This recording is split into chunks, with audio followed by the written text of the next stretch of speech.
Hi friends and welcome to Khadak cinema. 2023ರಲ್ಲಿ ಹಲವು ಸಿನಿಮಾಗಳು ರಿಲೀಸ್ ಆಯಿತು. ಆ ಸಿನಿಮಾಗಳಲ್ಲಿ ಬೆಸ್ಟ್ ಪರ್ಫಾರ್ಮೆನ್ಸ್ ಅಂತ ಅನಿಸಿದನ್ನ ನಮ್ಮ ಇವತ್ತಿನ ವಿಡಿಯೋದಲ್ಲಿ ಹೇಳ್ತೀವಿ. ಬನ್ನಿ ಶುರು ಹಚ್ಕೊಳ್ಳೋಣ. ಕಾಟೇರ ಚಾಲೆಂಜಿಂಗ್ ಸ್ಟಾರ್ ದರ್ಶನ್ ಅವರು ಅಂದ್ರೆ ಮಾಸ್ ಸಿನಿಮಾಗಳು ಅನ್ನೋ ತರ ಇತ್ತೀಚಿನ ದಿನಗಳಲ್ಲಿ ಬ್ರ್ಯಾಂಡ್ ಆಗ್ಬಿಟ್ಟಿತ್ತು. ಆದರೆ ಕಾಟೇರ ಅದನ್ನ ಬ್ರೇಕ್ ಮಾಡಿ ಚಾಲೆಂಜಿಂಗ್ ಸ್ಟಾರ್ ದರ್ಶನ್ ಅವರ ಒಳಗಿನ ಪರ್ಫಾರ್ಮರ್ನ ಬಡ್ದೆಪ್ಸಿದೆ. ಕಾಟೇರ ಅಂದ ತಕ್ಷಣ ಅಲ್ಲಿ ದರ್ಶನ್ ಅವರು ಕಾಣಿಸಲ್ಲ, ಕಾಟೇರನ ಪಾತ್ರ ಮಾತ್ರ ಕಾಣುತ್ತೆ. ಮನೆಯಲ್ಲಿ ಕೂತು ಊಟ ಮಾಡುವಂತಹ ಸೀನ್ ನ ಸಂಭಾಷಣೆ ಹಾಗೂ ಪರ್ಫಾರ್ಮೆನ್ಸ್ ಇರಬಹುದು, ಚೋಂಗ್ರನ ಪಾತ್ರಕ್ಕೆ ಧ್ವನಿ ನೀಡುವಂತಹ ಸೀನ್ ಇರಬಹುದು, ತನ್ನ ಫ್ಯಾಮಿಲಿಗೆ ತೊಂದರೆ ಆದಾಗ ಸಿಡಿದೇಳುವಂತಹ ರೆಬಲ್ ಸೀನ್ ಇರಬಹುದು. ಪ್ರತಿಯೊಂದರಲ್ಲೂ ದರ್ಶನ್ ಅವರು ಅಪ್ಪಟ ಕಾಟೇರನಾಗಿ ಮಿಂಚಿಬಿಟ್ಟಿದ್ದಾರೆ. ನಮ್ಮ ಪ್ರೀತಿಯ ರಾಮು, ನವಗ್ರಹ ಸಿನಿಮಾಗಳಾದ್ಮೇಲೆ ದರ್ಶನ್ ಅವರು ಕಲಾವಿದನಾಗಿ ದೊಡ್ಡದಾಗಿ ಮಿಂಚಿರುವಂತಹ ಸಿನಿಮಾ ಇದು ಅಂತ ಖಂಡಿತ ಹೇಳ್ಬೋದು.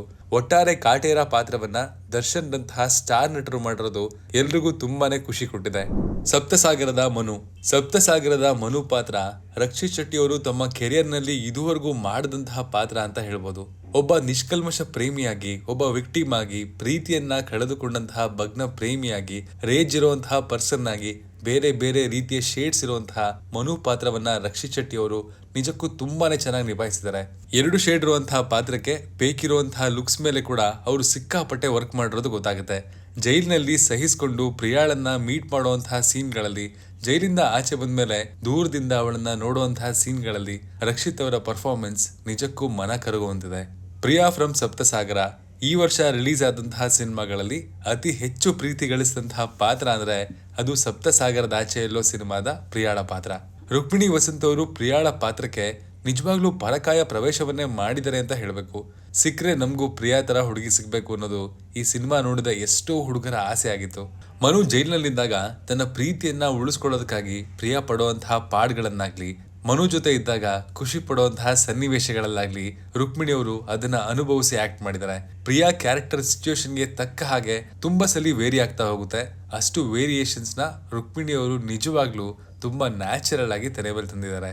ಪ್ರಿಯಾ ಪಾತ್ರ ಕನ್ನಡ ಸಿನಿ ರಸಿಕರ ಮನಸ್ಸಲ್ಲಿ one of the most loved character ಆಗಿ ತುಂಬಾ ದಿನಗಳವರೆಗೂ ಉಳ್ಕೊಳ್ಳೋದು ಗ್ಯಾರಂಟಿ. ವಾರ್ಡನ್ ಫ್ರಮ್ ಹಾಸ್ಟೆಲ್ ಹುಡುಗರು ಸಿನಿಮಾದ ವಾರ್ಡನ್ ಪಾತ್ರವನ್ನ ಮಂಜುನಾಥ್ ಅವರು ನಿಜಕ್ಕೂ ಅದ್ಭುತವಾಗಿ ಪರ್ಫಾರ್ಮ್ ಮಾಡಿದ್ದಾರೆ. ನಿಜವಾಗ್ಲೂ KFIಗೆ he is one of the good find. Hostel ಹುಡುಗರಲ್ಲಿ ಸ್ಟಾರ್ಟಿಂಗ್ ಅಲ್ಲಿ ಸ್ಟ್ರಿಕ್ಟ್ ವಾರ್ಡನ್ ಆಗಿ ಕಾಣಿಸ್ಕೊಂಡು ಆಮೇಲೆ ಹುಡುಗರ ಜೊತೆಗೆ ಸೇರ್ಕೊಂಡು ಇವ್ರು ಮಾಡುವಂತಹ ಅಡ್ವೆಂಚರ್ ಇದೆಯಲ್ಲ ಅದೆಲ್ಲ ಸಖತ್ತಾಗಿದೆ. ಸಿನಿಮಾ ಹೋಗ್ತಾ ಹೋಗ್ತಾ ಇವರ ಪಾತ್ರಕ್ಕೆ ಚಾಲೆಂಜಸ್ ಹೆಚ್ಚಾಗ್ತಾ ಹೋಗುತ್ತೆ. ಅದನ್ನ ಅದ್ಭುತವಾಗಿ ನಿಭಾಯಿಸಿದ್ದಾರೆ ಮಂಜುನಾಥ್. ಕ್ಲೈಮ್ಯಾಕ್ಸ್ ಸೀನಲ್ಲಂತೂ ಇವರ ಅಭಿನಯ ನಿಜಕ್ಕೂ ಸೂಪರ್. ಅಷ್ಟಕ್ಕೂ ಇವರು ಸಿನಿಮಾದಲ್ಲಿ ಮಾಡಿರೋದು ಡೆಡ್ ಬಾಡಿ ಪಾತ್ರ. ಅದನ್ನೇ ಅಷ್ಟು ಕನ್ವಿನ್ಸಿಂಗ್ ಆಗಿ ಮಾಡಿರೋ ಇವರು ನಿಜಕ್ಕೂ ಒಳ್ಳೆಯ ಕಲಾವಿದ. ಇವ್ರ ಜೊತೆ ಸಿನಿಮಾದಲ್ಲಿ ಜೀನಿ, ಎಕೋ ಹಾಗೂ ಎಲ್ಲಾ ಹಾಸ್ಟೆಲ್ ಹುಡುಗರ ಪರ್ಫಾರ್ಮೆನ್ಸ್ಗಳು ತುಂಬಾ ಚೆನ್ನಾಗಿತ್ತು. ಡೇರ್ ಡೆವಿಲ್ ಮುಸ್ತಫಾದ ಅಯ್ಯಂಗಾರಿ ಈ ಸಿನಿಮಾದ ರಾಮಾನುಜ ಅಯ್ಯಂಗಾರಿ ಪಾತ್ರವನ್ನ ಆದಿತ್ಯ ನಿಜಕ್ಕೂ ಅದ್ಭುತವಾಗಿ ಪರ್ಫಾರ್ಮ್ ಮಾಡಿದ್ದಾರೆ. ಆ ಪಾತ್ರದ ಮೂಲಕ ಇನೋಸೆನ್ಸ್, ಕನ್ನಿಂಗ್ನೆಸ್, ಹಠ ಹೀಗೆ ಹಲವು ಭಾವನೆಗಳನ್ನ ತುಂಬಾ ಸ್ಟ್ರಾಂಗ್ ಆಗಿ ಪರ್ಫಾರ್ಮ್ ಮಾಡಿದ್ರು ಆದಿತ್ಯ. ಸಿನಿಮಾ ಮುಗಿದ್ಮೇಲೆ ಈ ಪಾತ್ರ ನಿಜಕ್ಕೂ ಸಿಕ್ಕಾಪಟ್ಟೆ ಕಾಡುತ್ತೆ. ಇವ್ರ ಜೊತೆಗೆ ಮುಸ್ತಫಾ ರೋಲ್ ಮಾಡಿದ ಶಿಶಿರ್ ಕೂಡ ನ್ಯಾಚುರಲ್ ಆಗಿ ಪರ್ಫಾರ್ಮ್ ಮಾಡಿದ್ರು. ತೇಜಸ್ವಿ ಅವರ ಕಥೆಯಲ್ಲಿನ ಪಾತ್ರಗಳನ್ನ ಎಫೆಕ್ಟಿವ್ ಆಗಿ ತೆರೆ ಮೇಲೆ ತಂದಿದ್ದಾರೆ ಶಶಾಂಕ್ ಸೋಗಲ್ ಅವರು. ಒಟ್ಟಾರೆಯಾಗಿ ಸಿನಿಮಾದ ಎಲ್ಲಾ ಕಲಾವಿದರ ಪರ್ಫಾರ್ಮೆನ್ಸ್ಗಳು ತುಂಬಾ ನೀಟಾಗಿತ್ತು. ಹೊಂದಿಸಿ ಬರೆಯರಿ ಸಿನಿಮಾದ ರಂಜಿತ್ ಪಾತ್ರದಲ್ಲಿ ಒಳ್ಳೆ ಅಭಿನಯ ನೀಡಿರೋದು ಗುಲ್ಟು ಫೇಮ್ ನ ನವೀನ್ ಶಂಕರ್ ಅವರು. ಗುಲ್ಟು ಆದ್ಮೇಲೆ ದೊಡ್ಡ ಬ್ರೇಕ್ ತಗೊಂಡು ನವೀನ್ ಈ ವರ್ಷ ಒಳ್ಳೆ ಪಾತ್ರಗಳೊಂದಿಗೆ ಮತ್ತೆ ಸ್ಟ್ರಾಂಗ್ ಆಗಿ ವಾಪಸ್ ಬಂದಿದ್ರು.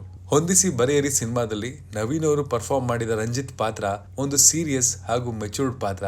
ಅದನ್ನ ತುಂಬಾ ಚೆನ್ನಾಗಿ ನಿಭಾಯಿಸಿ ಮನಸ್ಸಿಗೆ ಮುಟ್ಟುವಂತಹ ಪರ್ಫಾರ್ಮೆನ್ಸ್ ಕೊಟ್ಟಿದ್ರು ಉತ್ತರ ಕರ್ನಾಟಕದ ಪ್ರತಿಭೆ ನವೀನ್ ಶಂಕರ್. ಈ ಸಿನಿಮಾದ ಜೊತೆಗೆ ಹೊಯ್ಸಳದಲ್ಲಿನ ನವೀನ್ ಅವರ ಬಲಿ ಪಾತ್ರ ಕೂಡ ತುಂಬಾ ಸೌಂಡ್ ಮಾಡಿತ್ತು.